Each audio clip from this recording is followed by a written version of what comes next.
the way my brain looks right now. What?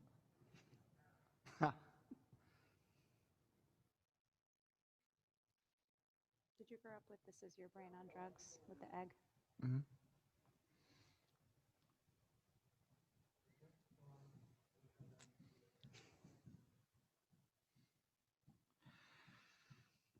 אחד, שתיים. שלוש.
Erev Tov. Erev Tov, everyone.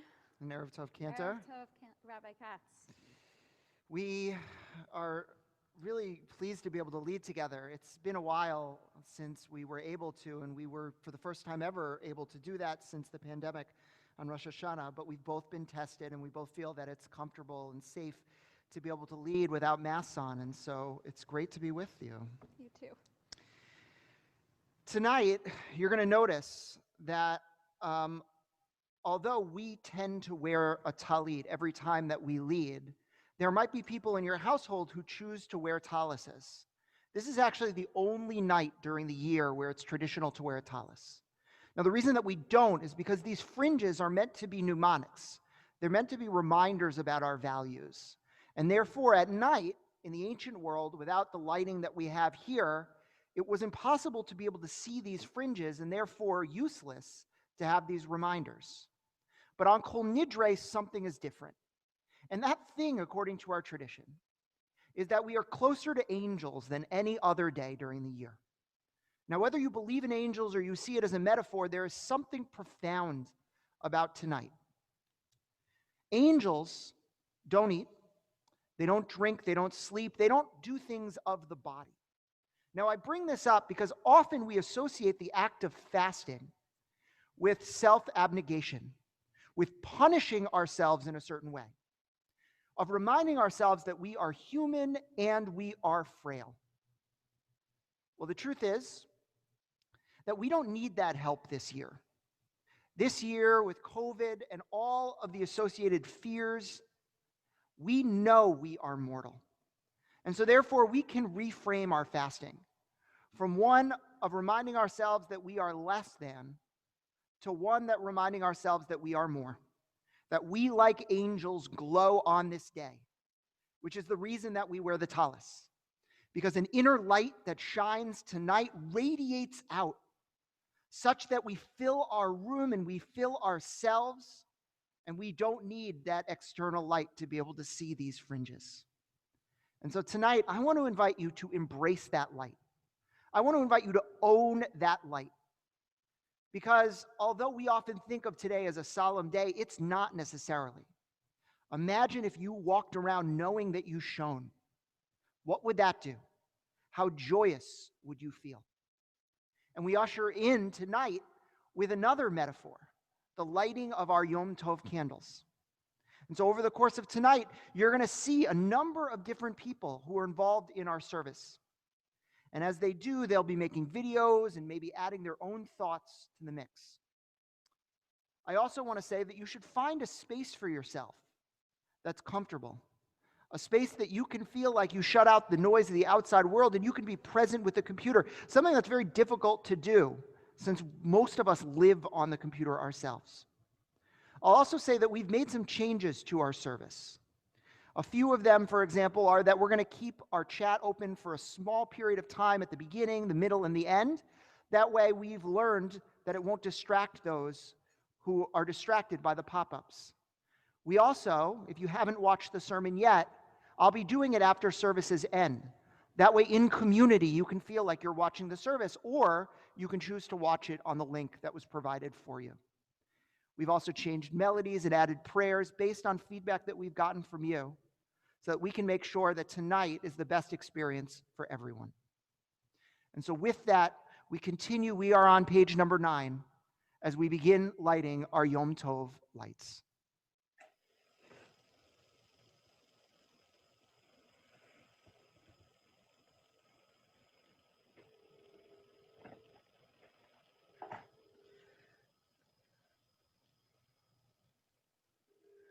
Baruch atah Adonai, Eloheinu melech haolam, asher kiddushana b'mitzvotav, v'tzivanu lahadlik ner shel Yom Kippurim.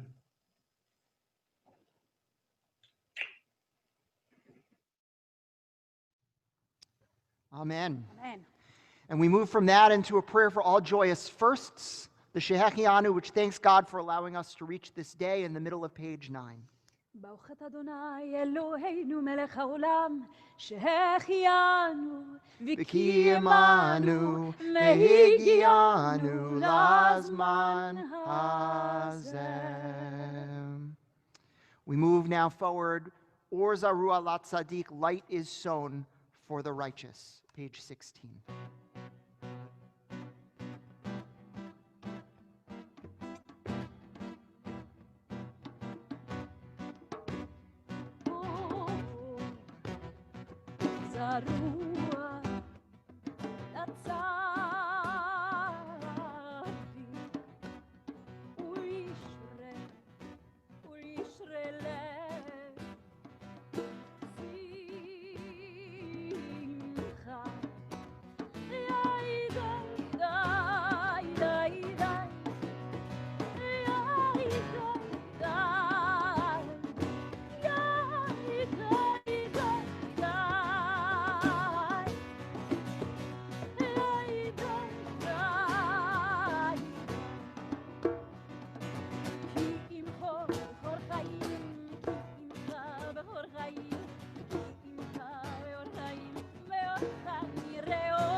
In a moment, we're going to move to what is the most famous prayer of this evening's worship, so famous that the night is named after it, Kol Nidre. And you heard a rendition played at the very top of our service by Don Sarlin. Well, this prayer, in addition to being beautiful, spells out an important theological message. It says that despite what we might think, even if we make promises that we don't keep, we can still have those promises forgiven. In our lives, we often are worried about being too audacious with our goals, about saying things that we want because what if we fall short? Well, Yom Kippur comes every single year to hold us and scoop us up and say that it's okay if we fell. It's okay if we did not make it. Because at the end of the day, the goal is to make those audacious promises, to make those vows, those oaths, those goals.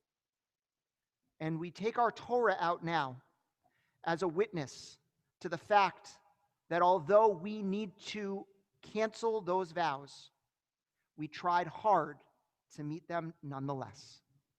We're in the middle of page 16.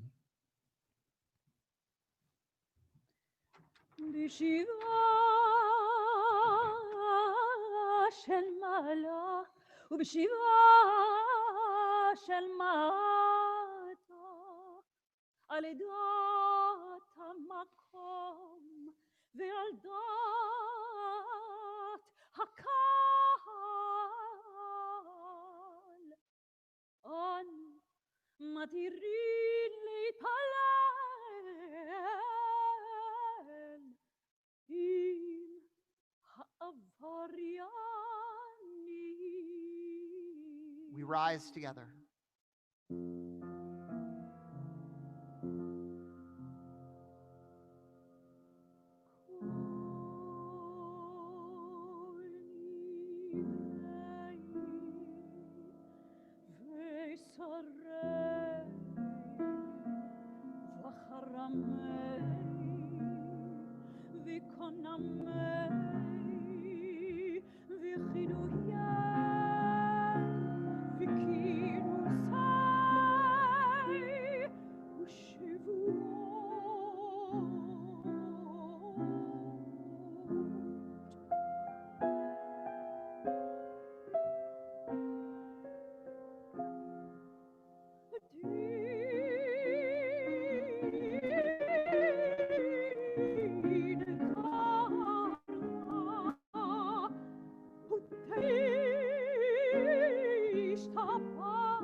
Vayomer Adonai, salachti kidvarecha.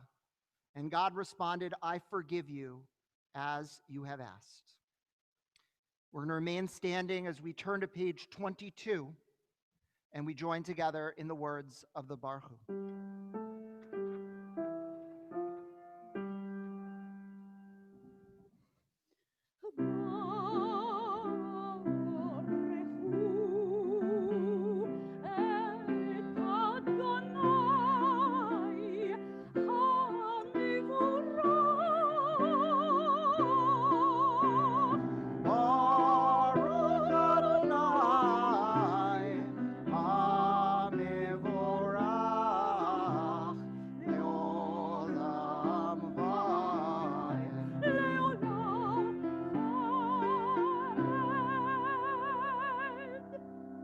We're seated together, page 24.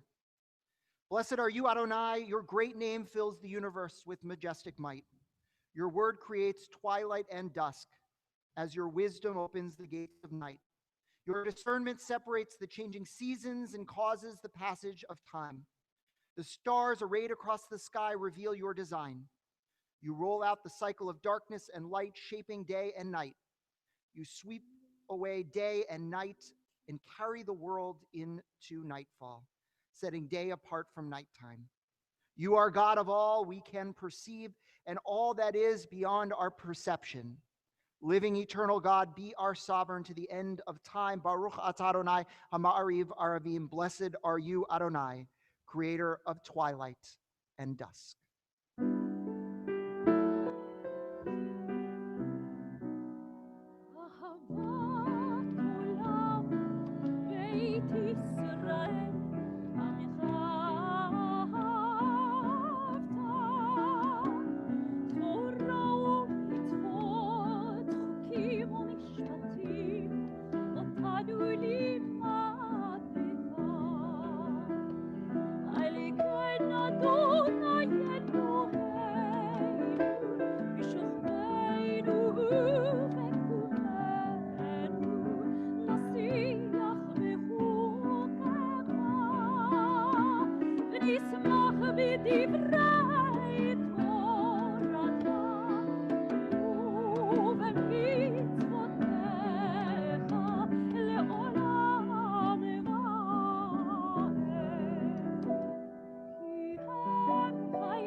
A story is told that when Moses went to go get the Torah from atop Mount Sinai, Moses rose up to the highest rungs of heaven.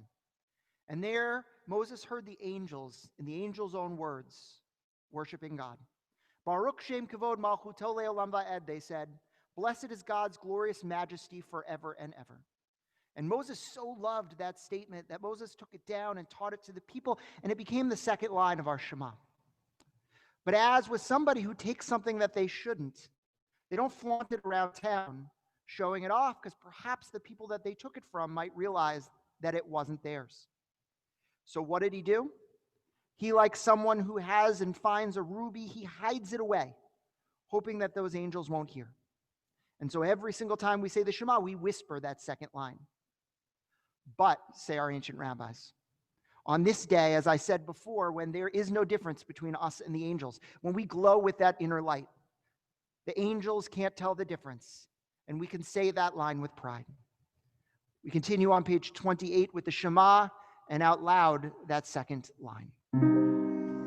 Shema Yisrael, Adonai Eloheinu, Adonai Echad. Baruch Shem, Kivut Malchuto.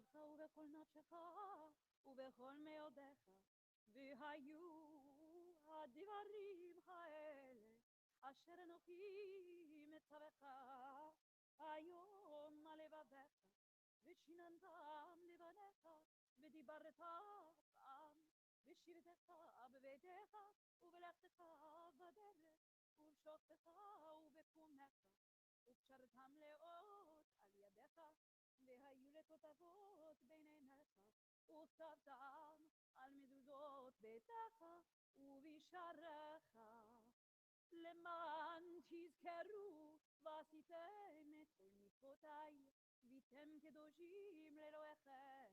אני אדוני אלוהיכם, אשר הוצאתי אתכם מארץ מצרים, להיות לכם אלוהים. אני אדוני אלוהיכם אמת.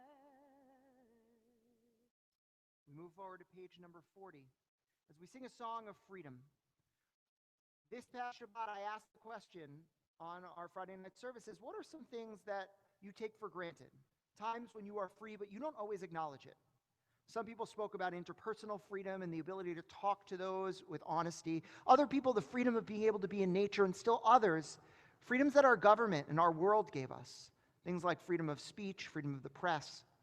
But the truth is that we move throughout our day without often acknowledging just how free we really are.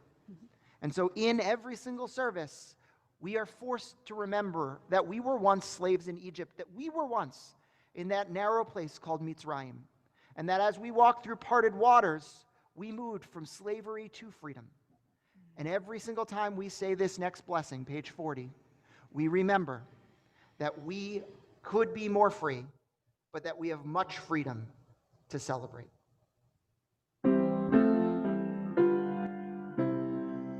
מי כמוך בעינים אדוני, מי כמוך נהדר בקודש, נודעים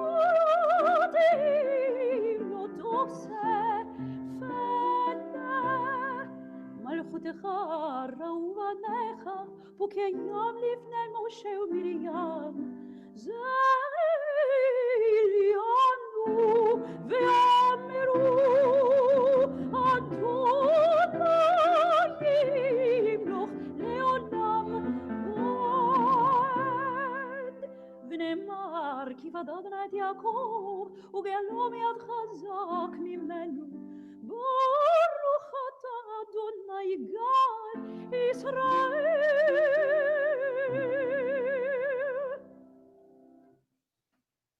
When fears multiply and danger threatens, when sickness comes, when death confronts us, it is God's blessing of shalom that sustains us and upholds us, lightening our burdens, dispelling our worry, restoring our strength, renewing our hope, reviving us. Page 42.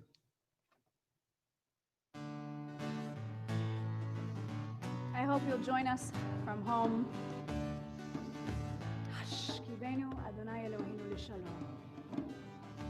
אשכיבנו אדוני אלוהינו לשלום, והעמידנו מלכנו לחיים. אשכיבנו אדוני אלוהינו לשלום, והעמידנו מלכנו לחיים. ושמור צאתנו ובואנו לחיים ולשלום, מעתה ועד עולם. Sometimes I lay under the moon and I thank God I'm breathing, and I pray don't take me soon, 'cause I am here for a reason. Sometimes in my tears I drown, but I never let it get me down.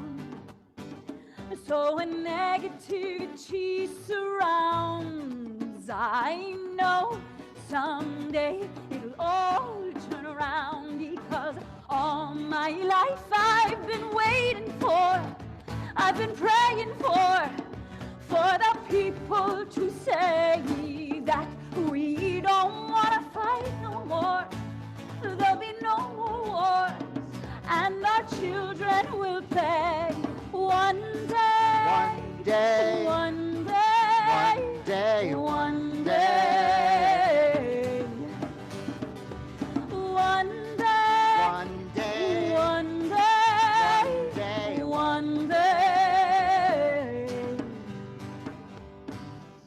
Hashkivei Adonai Eloheinu lishalom v'hamidenu ma'iknenu l'chaim. Baruch atah Adonai hapora sukat shalom aleinu ve'al kol amo Yisrael ve'al Yerushalayim. We move forward, page 46. As we prepare for our festival, Amidah, I'll invite us to rise. Adonai sefatay tiftach ufi yagid tehilatecha. Adonai sifatai tiftach ufi yagi tehilatecha. Baruch atah Adonai Eloheinu ve'Eloheinu v'imoteinu, Elohei Avraham, Elohei Yitzchak, ve'Elohei Yaakov, Elohei Sarah, Elohei Rivka, Elohei Rachel ve'Elohei Leah, Ha'el Hagadol Hagibor ve'Hadora, El Elyon, Gomel Chasdim Tovim Konei Yakol, וזוכר חסדי אבות ואימהות ומביא גאולה לפני בניהם למען שמו באהבה. זוכרנו לחיים מלך חופץ בחיים וכותבנו בספר החיים למענך אלוהים חיים. מלך עוזר ומושיע ומגן, ברוך אתה אדוני מגן אברהם בעזרת שרה.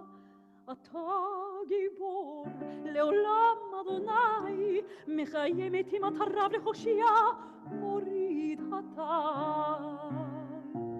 מחכה לחיים בחסד, מחיים מתים ברחמים רבים, סומך נופלים ברופא חולים, ומתיר אסורים, ומקיים אמונתו לשני עפר. מי כמוך בעל גבורות ומי דומה לך, מלך ממית ומחיה ומצמיח ישוע. מי כמוך אל הרחמים, זוכר יצורה לחיים ברחמים. ונאמן אתה להחיות מתים, ברוך אתה אדוני מחיה המתים.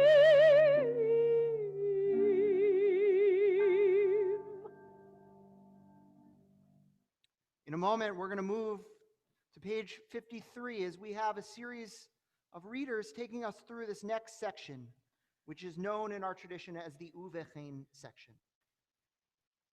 The word Uvechein means and therefore. And for anyone who's ever done any kind of improvisation, you know that the goal is not to say but or to stop, but to say and to go. And that these themes are one of the more challenging themes in our tradition. things about fearing and being in awe of God, things about giving God honor, things about our own creatureliness. And so I think there's wisdom in the fact that each of these prayers begins with the words uvachein, which is the refrain you're going to hear underneath this next video. Because in a way, what it's saying to us is go with it. Let these metaphors wash over you and ask yourself, if they were true, what would that mean for your place in the world and your place in the universe? Page 53. And so in your holiness give all creation the gift of awe. Turn our fear to reverence. Let us be witnesses of wonder, perceiving all nature as a prayer come alive. We bow to the sovereignty of your strength, the primacy of your power. We yearn for connection with all that lives, doing your will with wholeness of heart. Awe-inspiring is your creation, all-encompassing your transcendent name. And so in your holiness, give your people the gift of honor. Bless with praise those who praise you. Bless with hope those who seek you. Give your believers a basis for faith. True happiness for the land of Israel, true joy in Jerusalem. May the sparks of David, your servant, soon grow bright enough for us to see, a beam of light in the darkness, a promise of perfection. And so, in your holiness, give the righteous the gift of a vision bright with joy, a world where evil has no voice, and the rule of malevolence fades like wisps of smoke. Good people everywhere will celebrate the stunning sight of arrogance gone from the earth.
We move now into our personal prayer.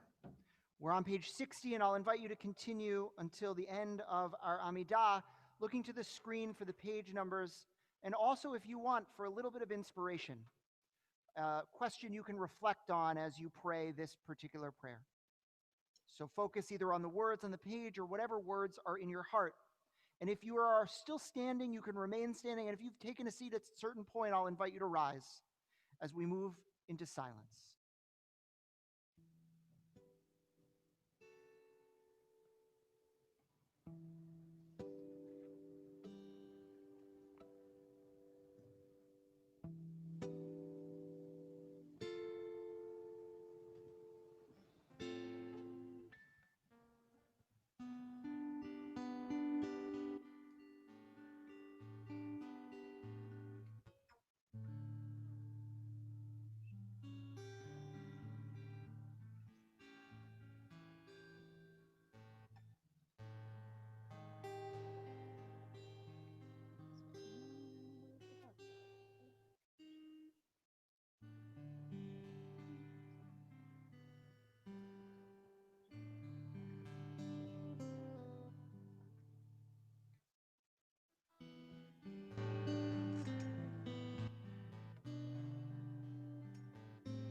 אתה הוא מלך אדון, להוא השלום. וטוב בעיניך לברך את עמך ישראל, בכל עת ובכל שעה בשלומך. ספר חיים ברכה ושלום, ברכה ושלום ופרנסה טובה, ברכה ושלום, ניזכר וניכתב לפניך. אנחנו וכל עמך בית ישראל, לחיים טובים ושלום. ברוך אתה אדוני, עושה השלום.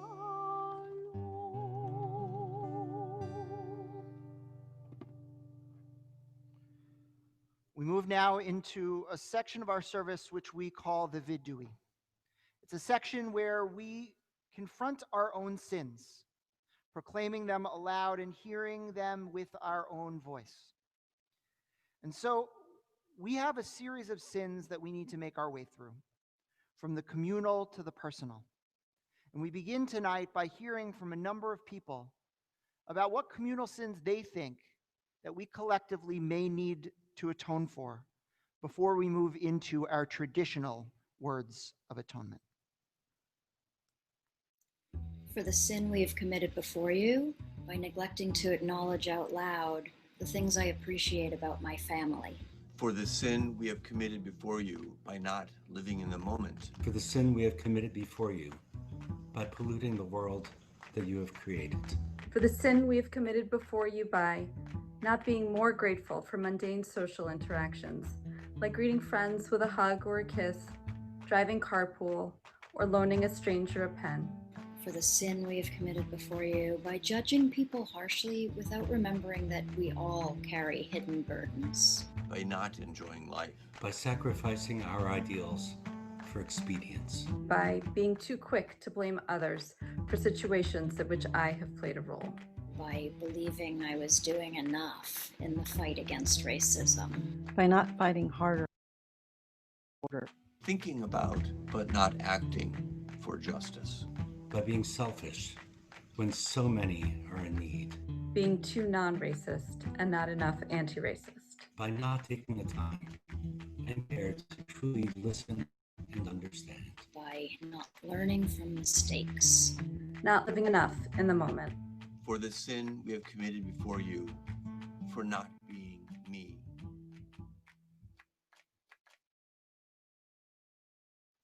And we move from those words into the traditional words. And as we read them on page 82, I'll invite you to make a small fist, placing it over your heart. There are two metaphors for this. One is that you inflict a little bit of pain on yourself for the pain that your sins might have caused to others. But the other is that we knock on our heart as a way to ask it to open up so that we might be ready to change. Our God and God of all generations, may our prayers reach your presence. And when we turn to you, do not be indifferent. Adonai, we are arrogant and stubborn, claiming to be blameless and free of sin. In truth, we have stumbled and strayed. We have done wrong.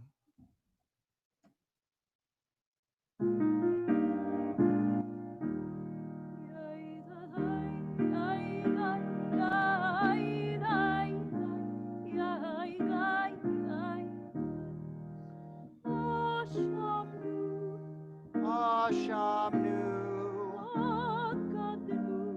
Bagadnu, Gazalnu, Dibarnu Dofi, Ainanai, Nai, Nai, Yananai, Nai, Nai, Yananai, Nai, Nai, Hevinu, Veir Shanu, Zanu, Chamasnu, Tafalnu Sheker, Aina Naina, Yana Naina, Yana Naina, Yatznura, Kizavnu, Latnu,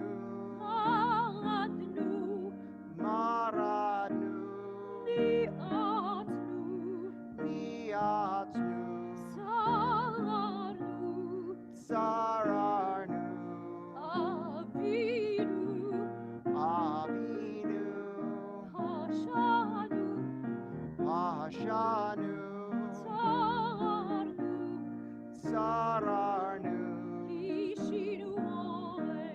Kishinu Oref,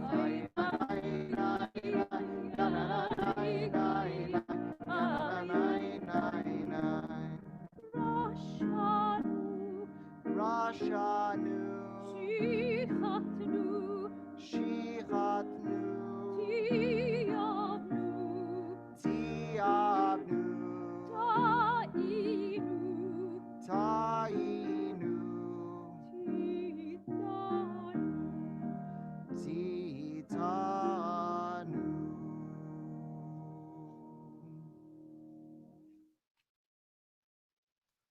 A few weeks ago, I asked our congregation to fill out a survey that spoke about the sins that they felt that they wanted to atone for. And that survey was anonymous. And so people opened up their hearts and they conveyed real personal things that they were looking to change. And so I'll read that list now. For the sin I have committed against you by not having enough faith to overcome fear. For the sin I have committed against you by speaking poorly of my ex-husband to our mutual friends. For the sin I have committed before you by not providing the support to my spouse that he needed in his final days. For the sin I have committed before you by being too fearful to start dating again and shutting out my friends in the process. For the sin I have committed before you by being impatient and projecting my anxiety onto others, causing my relationships to be fraught. For the sins I have committed before you by not standing up forcefully enough to those who needed my support. For the sin I have committed before you by being so caught up in my own stuff that I'm unavailable to others, not remembering birthdays, sniping at my husband. For the sin I have committed before you by shaming someone I love in front of their peers, for not providing a better forum for feedback. For the sin I have committed before you by being harder and less forgiving with myself than I would ever be with someone else. For the sin I have committed before you by fostering a toxic relationship with my in-laws, which got in the way of my relationship with my husband.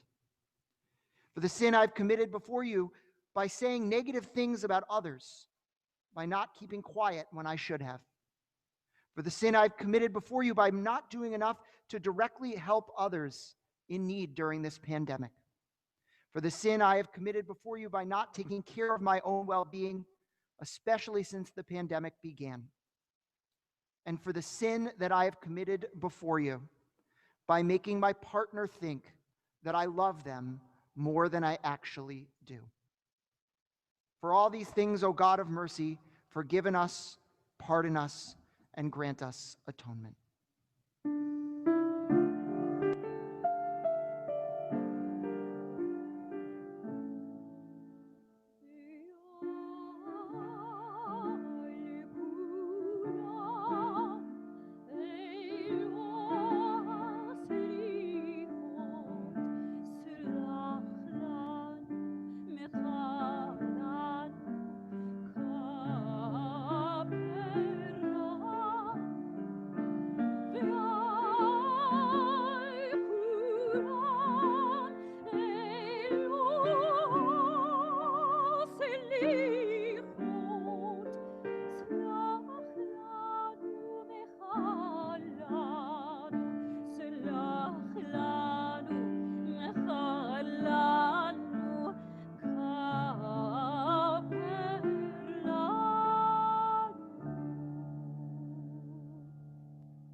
And we move from this into confessing our sins and asking forgiveness, into reminding God of who God fundamentally is. Now, before we move into this prayer and I introduce it, I mentioned at the beginning of our service that from time to time we would be turning on our chat. And now that we've finished the section on our confessional, if there was something that moved you in this section, something that jumped out to you, something that you want to say, we'll open up our chat now for you to speak. But I want to say a word about the prayer that we're about to move into. This prayer is a prayer that is modeled off of a response that God gave to Moses. Moses says to God, God, tell me a little bit about yourself in the book of Exodus. And God says, okay, I'm loving, I'm merciful, I'm slow to anger, I'm patient. And in that moment, the Jewish people scooped up those words. And from time to time, when we need to remind God, because we want God to be kind and loving and merciful and slow to anger and patient, we say what is called the 13 attributes. Adonai, Adonai, El Rachum V'Chanun. God, remember that you are those things and use them today of all days. We're on page 100.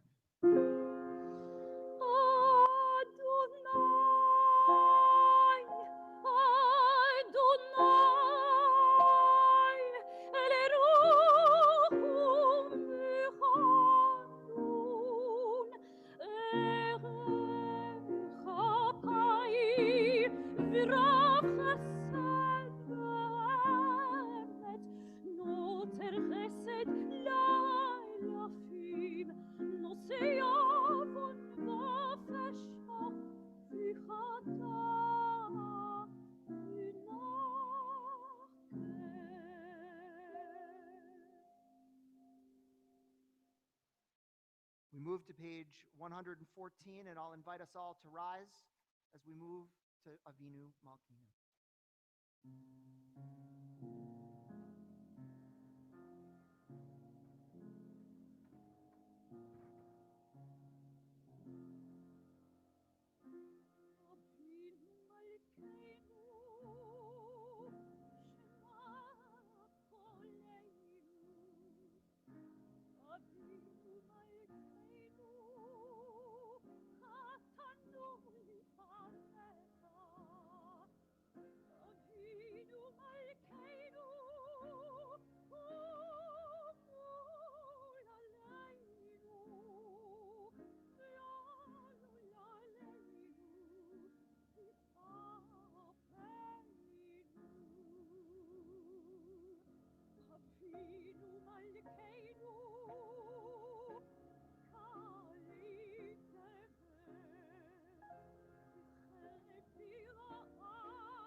Avinu Malkeinu, almighty and merciful, Answer us with grace, for our deeds are wanting. Save us through acts of justice and love. Join with us.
Please be seated.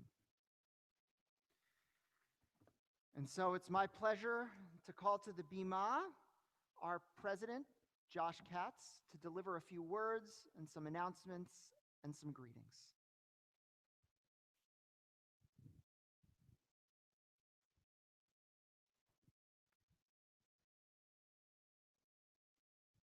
Thank you, Rabbi.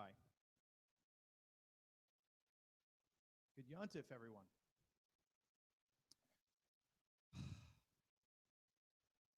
I got to tape this earlier, so I got a little bit of practice.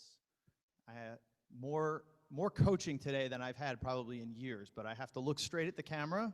I'm not allowed to move around like this, which is what I was doing before. I'm supposed to speak to you all very, very slowly. At this point, I think it's become almost a cliche to talk about our old Rabbi Kushner's love of movies.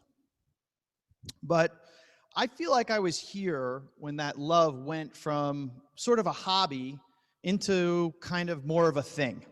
And it was at the high holidays, sometime in the 90s, when we all came back from a summer and we're settling in, and the rabbi gets up to do his sermon, and he just waits and looks at everybody and says two words: Forrest Gump. And the sermon was about Forrest Gump. And next year, we were all sitting there, and he took a pause, and he said, Babe. And then the sermon was about Babe. And it got to be a thing that everybody was expecting. And in my mind, in my memory, this happened like 10 years in a row, even though probably it only happened those 2 times. But I'm going to try it this time. Of course, there was no movie this summer. There were no movies this year at all, really. And I couldn't get up here. I just couldn't get up here and talk to you about Tiger King. So I'm going to reach back to an old movie from about 20 years ago, or maybe more. But if you have cable television and if you have TNT, you've probably seen this movie at least 5,000 times. So here we go. You ready?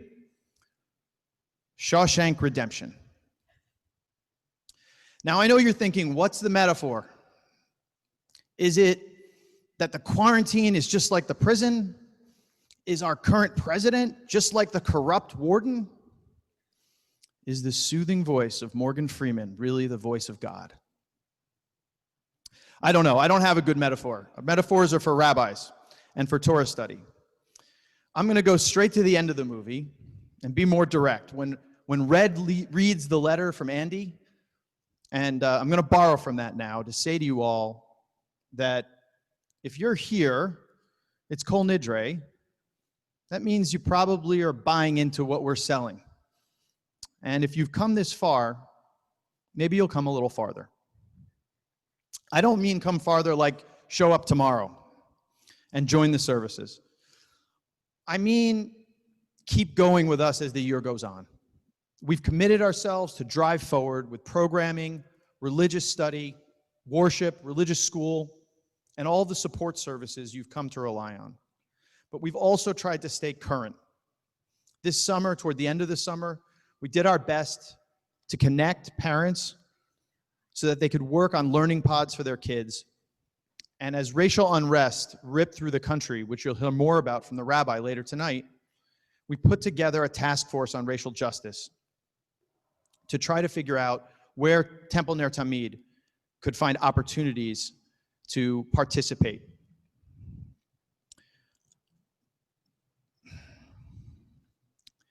To do all this,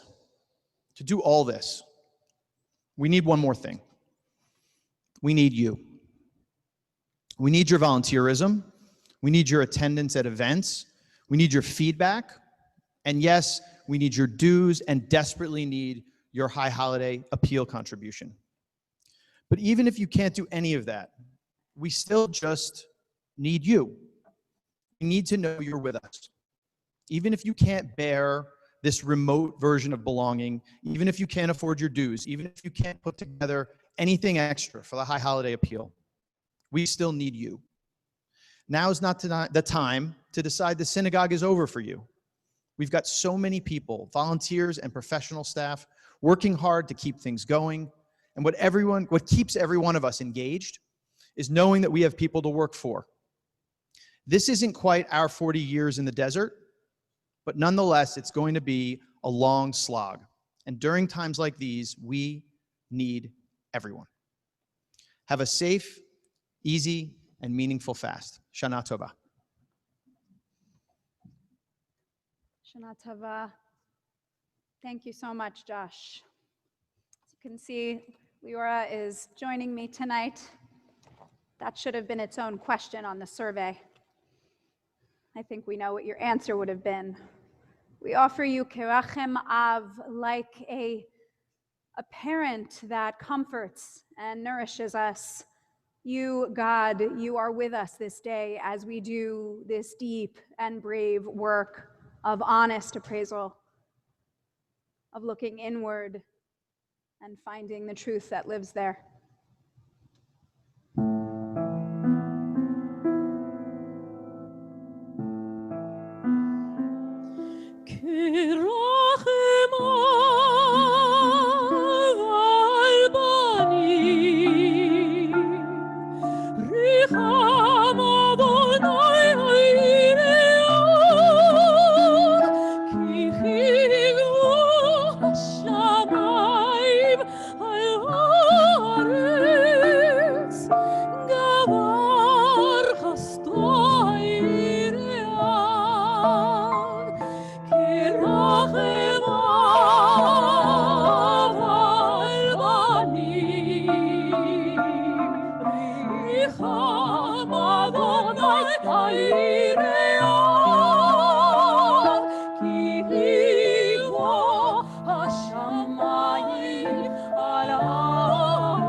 So before we move into our concluding few prayers, I just want to give a few announcements.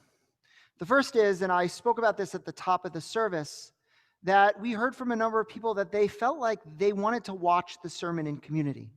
And so therefore, when our service ends, I'll be speaking tonight. And if you haven't already watched it, or if you want to watch it again, after our closing song, stick around and you could hear me deliver. But I also want to say that the topic of tonight's sermon, and something that Josh alluded to, is the fact that our community is spending a lot of time this year thinking and talking and studying about racial justice. And so in your inboxes tonight, and you can either do it tonight or wait till the holiday ends, you'll find a pledge to engage, to learn, to work, to begin to understand the topic of race in America. And I hope that you will take time not only to read the pledge, but to fill it out. because we have a lot of work before us. And I'll speak about that in a bit. But before we move into our concluding section, just a few kind of logistical announcements as well. So the rest of our Yom Kippur schedule is as follows. Tomorrow morning at 9 a.m. is our Tat service, 10:30 our main service, 11 a.m. our Biyachad service. And then in the afternoon, we have 2 teen experiences, one virtual at 2 p.m. and one at 3 p.m., both of which will begin by talking about the idea of forgiveness, though the 3 p.m. will transition into sorting food that many of you dropped off today for the Human Needs Food Pantry. And if you didn't get a chance to do that, by all means, come back when our teams are here at 3 o'clock and you can drop off the food then, because it'll get sorted and ready and we'll move and drop it off at the Human Needs Food Pantry. We have a pretty full truck, but there's still lots of room for food if you want to bring it. At 3 p.m. is our Yizkor, our memorial service. And then our afternoon has a number of kind of choose your own paths. At 4 p.m., Rabbi Kushner, our Rabbi Emeritus, is going to be teaching a class on the Torah portion for the afternoon. And from 3 to 6, but really I think it's open actually before that, there's a number of classes that have been recorded that you can go and you can participate in. There are also rituals. So you can do, for example, the Avodah service with Steve Lee. You can do the martyrology service with Ronnie Pressman and me. You can meditate with the cantor. You can learn about the art of the Jonah story with Ann Phillips and any number of other options. So I hope that you'll check it out. And in addition to that, come by because we're going to be having our ark outside if you want a personal moment of prayer in front of the Torah. And then we'll come back together for Ne'ilah at 6 p.m. Sukkot and Simchatura are also right around the corner, and though we've got a very robust week, I just want to highlight 3 pieces from that week. The first is on Saturday, October 3rd, which is the first full day of Sukkot at 5 p.m. We have a picnic and a concert by Zach Adelman, a very talented jazz musician. And this is an in-person event that we hope that you'll come to if you feel comfortable. In addition, you can sign up to find a meal slot in our sukkah if you want to participate and have a meal in the sukkah with your family privately. And then on Sunday, October 11th at 10 a.m., it's Simchatura. And though we can't dance with the Torah in community, though we can't unroll the whole Torah, we figured out a way to do it safely and in person as well. And so we have a number of people acting out scenes from the Torah. And so standing 6 feet away in masks, engage with each actor, you and your family being led in one by one, as you make your way around a tour of the Jewish year in the Torah itself. So Kendra, do you have anything you want to add to the announcements? Only that we hope that you will register for these things in advance so that we know to expect you. We want to be able to be with you in real time, in person, and there are many other in-person events that we are planning, contemplative practices and so on through the year. So just read your emails and let us know. And if you don't feel comfortable with that, there are also many virtual as well. Absolutely. And so we want to give a big thank you to all of those who participated in our service. You can find in the packets that came home with you a handout that has all of the different people, and especially look for the crew, the tech crew that helped to make this possible. I'll be thanking them in person tomorrow, but make a point to reach out to them at some point and say thank you yourself. So we're going to move into our concluding section of our service as we move toward the prayer Aleinu. You can find that on page 116, and I'll invite you to rise. עלינו לשבח לאדון הכל, לתת גדולה ליוצר בראשית, שלא עשנו כגויי הארצות, ולא שמנו כמשפחות האדמה, שלא שם חלקנו כהם, וגורלנו ככל המונם. מה אנחנו קוראים ומשתחווים ומודים, לפני מלך מלכי המלכים, הקדוש ברוך הוא. Page 119. May the time not be distant, O God, when all shall turn to you in love, when corruption and evil shall give way to integrity and goodness, when lies and bigotry shall no longer enslave the mind, nor idolatry blind the eye. So may all created in your image become one in spirit and one in friendship, forever united in your service. Then shall your dominion be established on earth, and the word of your prophet fulfilled. Adonai will reign forever and ever.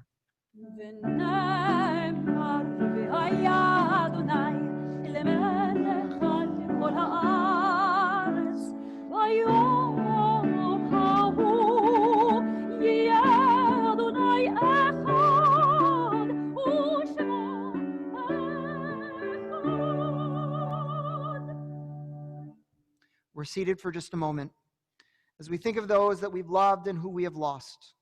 And as we turn to page 122 from the Mourner's Kaddish, I'll call each category of mourning. And if it's you, even if you're alone in your house, I'll invite you to rise and say the name of your loved one for whom you are thinking. If you are in Shiva, the first 7 days since losing a loved one, I'll invite you to rise.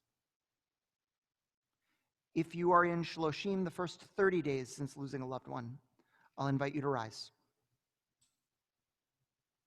If you're in Shana, within the first year of losing a loved one, I'll invite you to rise.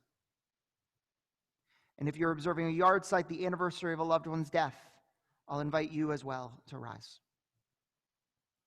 Taking all those names that were said out in the universe, we rise together, page 122 for the Mourner's Kaddish. Yitgadal v'yitgadash shemei Rabbah, bi'amad divrach yirutei bi'amlich malchutei, v'chayechon uvyomachon uv'chayeh d'chol beit Yisrael, b'agala uvizman kariv b'imru amen. Yehi shmei Rabbah mavarach le'olam olamei almaya, yiparach v'yishtabach v'yipa'ar v'yitramam v'yitnaseh, v'yitadar v'yitalev v'yitalal shemei kudusha b'rechu. Le'elam mikol birchata v'shirata, tushbechata v'nechamata, damiram v'yama v'yimru amen. Yehi shlama Rabbah min shemaya, v'chayim aleinu ve'kol Yisrael v'yimru amen. Oseh shalom b'mromav, hu ya'aseh shalom, aleinu ve'kol Yisrael v'yimru. May the source of peace send peace to all who mourn and comfort to all who are bereaved. As together we say, Amen.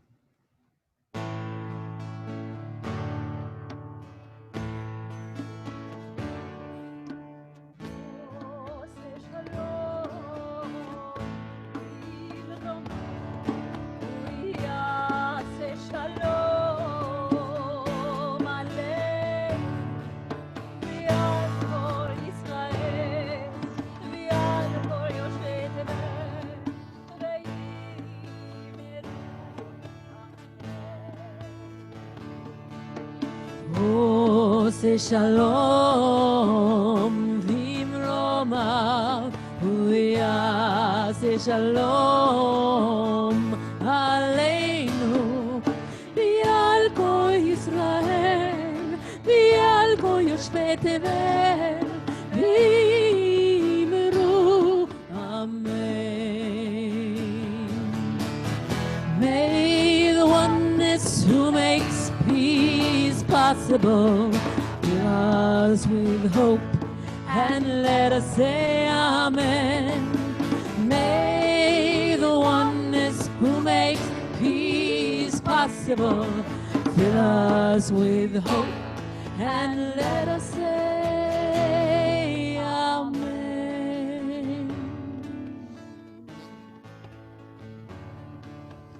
Oh, say shalom bimromav yaseh shalom aleinu v'al kol Yisrael v'al kol yoshvei tevel v'imru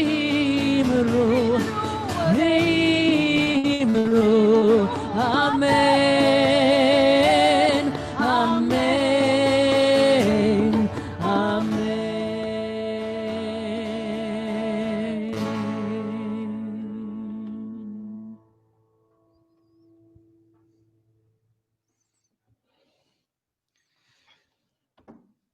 Please be seated.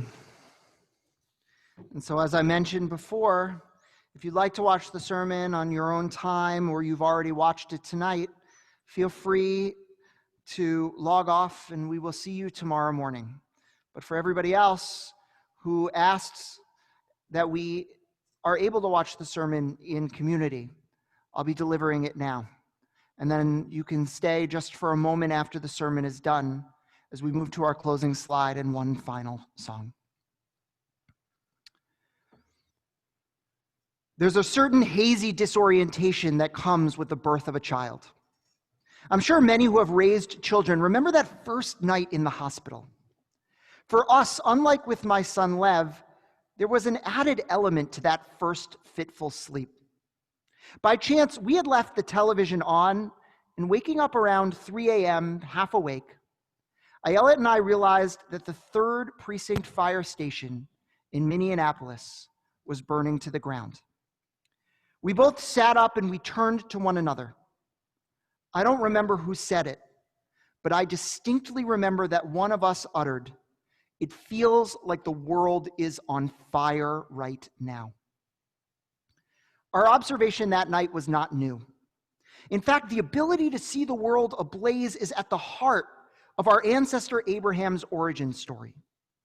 Though there are many legends about why God chose Abraham, one particular story finds that Abraham was walking down the street and he noticed a palace aflame. Where others passed that house without saying a word, Abraham's eyes were opened. "Who is the master of this house?" he asks. God hears the question. God realizes that Abraham sees the fire and that, moreover, he cares about the owner of the house enough to stop. Quickly, God chooses Abraham to carry forth his nation. Late May was a turning point in America. Many of us already cared about racism before Amy Cooper weaponized the police after being asked to leash her dog. Many of us cared before George Floyd was murdered in a modern-day display of the banality of evil. Yet for me, and I imagine for many of you, my eyes were open to the magnitude of the problem. Suddenly, the smoldering palace was set ablaze. We began to see that to be Black in this country is to live perpetually in a burning house. And in its light, that fire has shed light on the wicked underbelly of this nation. Slavery is our country's original sin. And today, we are still feeling its effects in subtle and overt manifestations of racism in our country. Racism is a reason for our broken police system. It is inherent in school policies that keep kids segregated and voting laws that discourage minorities from entering the polls. Historically, redlining, which was banned 50 years ago, created a culture where there were white neighborhoods and Black neighborhoods, where some families struggled to get out of poverty while others were born into wealth, and where education is bifurcated. There's a myth in the Jewish community that we understand. I was raised with stories of Jews marching alongside Martin Luther King Jr. during the Civil Rights Movement. And every one of these stories happened. Rabbi Abraham Joshua Heschel was friends with King. And he famously explained that when he marched in Selma, quote, "It was as if my feet were praying." Yoachim Prince, the rabbi of B'nai Abraham, which is right down the street, famously spoke before King's "I Have a Dream" speech, saying that in our world, quote, "the most urgent, the most disgraceful, the most shameful, and the most tragic problem is silence." In 1964, 17 rabbis went down to St. Augusta to protest segregation, and they were arrested.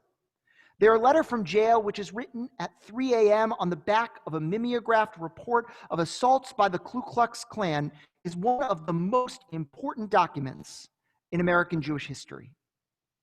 And we cannot forget that our own Religious Action Center of Reform Judaism was the location in Washington where major parts of the Civil and Voting Rights Acts of the 1960s were passed. But I have to confess that the 1960s were a long time ago. And we have to stop relying on this history as proof that we take racism seriously. I thought I did, until December happened. Many of you likely remember the meeting of the 4th Ward in Montclair when an invited official stood up and in one speech hit on many of the classic anti-Semitic tropes and dog whistles that we have come to fear in this era. Now, I don't want to get into detail about this saga, in part because that's not what this sermon is about, but also because we have since met with and reconciled with that individual, engaging in dialogue, educating him about anti-Semitism, and accepting his apology. What I do want to talk about is another meeting that came out of this crisis. Knowing that the individual who spoke at the meeting was Black, and that it happened on the same week as attacks at the Chabad of Muncie, which culminated weeks of racial tension in Brooklyn between the wider African American community and the Jewish community.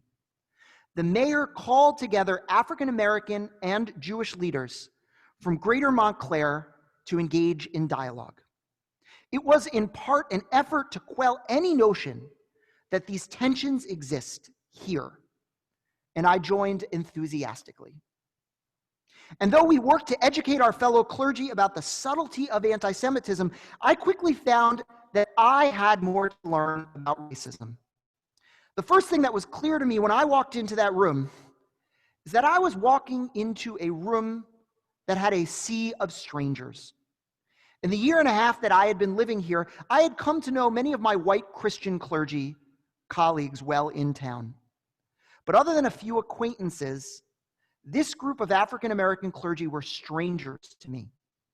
We had history and we had no trust. We lacked the kind of relationship that one needs to have real and hard conversations.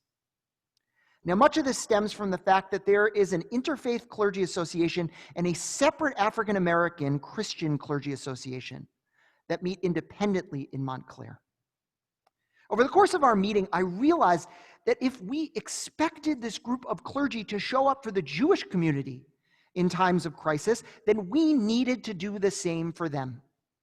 This is self-evident. But the reason that we hadn't fought racism inherent in our town with anywhere near the energy that we fight anti-Semitism is because we have grown so used to seeing the palace on fire that we virtually ignore it. It disappears amidst the crises in our landscape. Racism is a many-tentacled monster, and that's what makes it so dangerous and so persistent. And these leaders spoke passionately about how their congregants were being forced out of Montclair by gentrifications and skyrocketing rents, and how there was a glut of affordable housing for them. They bemoaned the fact that the predominantly black Fourth Ward neighborhood is actually a food desert, and that some in Montclair care more about the preservation of a historic building than ensuring that their parishioners would have easy access to food.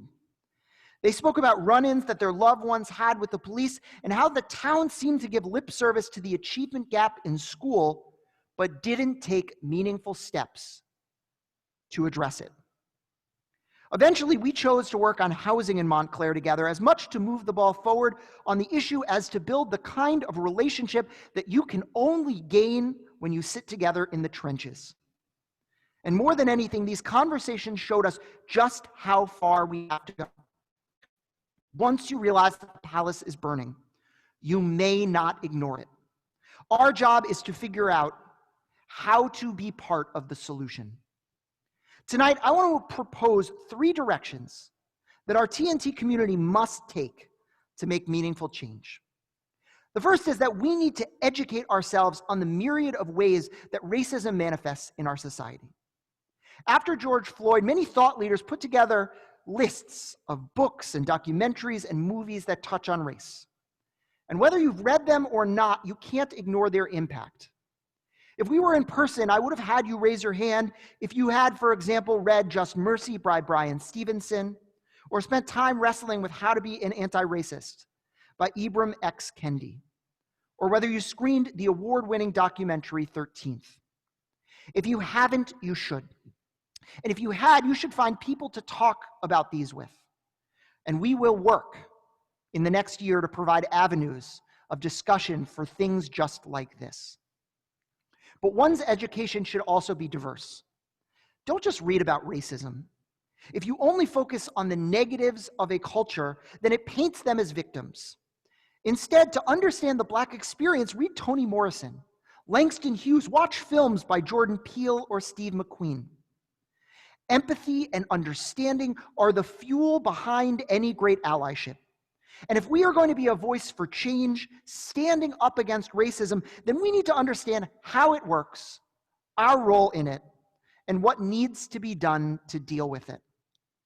However, these books and these movies, while an important first step, cannot be the end product. As our ancient rabbis teach, learning should always lead to action. Yet finding the right action isn't always easy. There's no question that broad-based coalitions affect change better than singular groups do. And as a Jewish community, we are poised to be allies in those partnerships. Now, I'm going to say something that Jews don't allow ourselves to say enough. We are privileged that over time here in America, the Jewish community has found a voice that the rest of society will listen to. And that should be celebrated, but also used. As hard as it was to hear, there was truth in claims made about the Jewish community in the aftermath of that December meeting. That when one person spoke ill of the Jewish community at one meeting, we got calls immediately from our mayor and from our congresswoman. And when one swastika was drawn in our local high school, multiple papers covered it. I will never apologize for using my status to speak out for the good of my people. But woe are we if we stop there and we don't raise our voice to amplify the needs of our neighbors as well. Our job is to listen to people of color, and through their stories to better see the injustices around us. And when we do, it will become clear what needs our attention. In my conversation with folks doing this work, here are a few places that they told me that we can start. We can look at schools and we can ask, is there enough diversity in our teaching staff that engages with our students? Are there many types of voices on our respective school boards? Are Black and brown children graduating at the same rates as their white counterparts? We can look at our police department budgets and ask, are officers being sent out on calls that might be better done by a trained social worker or a drug counselor? Are Black or brown people stopped for traffic violations at the same rate as their white counterparts? We can look at housing and we can ask, how do we ensure that we close loopholes that landlords use to avoid building low-income units in new housing developments? How do we keep middle-class families that have lived in apartments for over a generation from enduring a 30% rise in their rent year after year? There are people working on all these issues. Our job isn't to tackle them alone, but rather to add our voice to the chorus that's calling out for change. And that's where our community comes in. Through educating ourselves and by building relationships, we can have a sense of where our voice might be best used. A number of months ago, our community was integral in passing a driver's license bill for undocumented immigrants. As luck would have it, one of the deciding votes in our state Senate was our own Nia Gill, and our pressure helped to ensure that she would vote for that bill. But we didn't come to the issue of driver's licenses in a vacuum. We listened to immigrant rights groups who taught us why, among all the issues that needed their attention, they cared about licenses. And then we paid attention to where our voice could help the most. Rather than support a bill that was going nowhere, we saw an issue that had legs and we went after it, throwing our strength behind it. And the same must be true about our racial justice work. Not every moment is ripe for leading. We have to listen to our partners on the ground who have been doing this work for decades. But as important as education and advocacy are, perhaps the most important thing that we can do as a community is to get our own Temple Ner Tamid house in order. Our task as a community, along with education and action, is to make our community more welcoming, more open, and more embracing of Jews of color. Recent studies have shown that 1 in 8 Jews are Jews of color. Yet they consistently, in report after report, study after study, article after article, say that they feel othered in their own community. Writing about this phenomenon, April Baskin, a well-known author and advocate for inclusion in the Reform movement, spoke about a conversation that she had with a peer about a painful memory that he had walking into a synagogue. He writes, "A young biracial Jew once shared with me the negative experience of, quote, people questioning other people's identity. If there are 5 Jews in a room, all of them white except for one person who's Black, invariably, one of the white people will ask the Black person, 'So how are you Jewish?' These behaviors are ingrained, And though we may understand racism on a large scale, we often forget about the subtle acts that we perpetrate when we are feeling comfortable, like in the familiar walls of our community. This past December at the biennial conference of the Reform Movement, Mira Gad was invited to present on her book, The Color of Love, a story of a mixed-race Jewish girl. One would think that this conference would be a safe place for her, because it had thought to include her book in their rich panel of programming. Unfortunately, the conference modeled exactly the opposite of what it intended.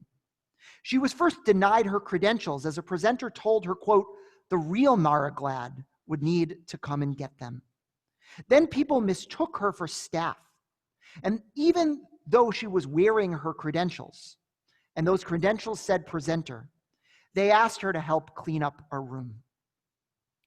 We may not have seen overt behavior like this at Temple Ner Tamid, but I promise it's likely happening. And even if we have avoided scenes like the one that I just sketched out, even our best intentions can be hurtful. A simple game of Jewish geography seems like a nice way to connect with someone new, but it actually quickly reveals who is in and who is out, who was born Jewish and who converted, who could afford to attend Jewish summer camp, and who could not. It will take time, but in addition to asking hard truths about race in this world, we need to ask the same about how we behave in our walls. And that's why I want to challenge us to get involved. As I spoke about earlier, we've begun a racial task force at our congregation, and we're looking for volunteers. And the first thing that you can do is check your email and sign that petition, sign that pledge to learn more and to engage. As I've outlined, we will have 3 mandates: education, advocacy, and looking at how we make our community the most open and embracing of Jews of color as we can. Will you join me in this effort? But whether you do this work or not, the key is to remember that we cannot ever become complacent. There is too much work to do. Thankfully, our eyes are open to the burning palace before us. And like Abraham, we ask, who owns this palace? Well, my friends, the answer is simple. We do. And we can only put out that fire together. Erev Tov. We'll move into our concluding song, turning your attention to the screen. As together we hear the words Hashivenu, imploring us to turn and return back to who we are. Your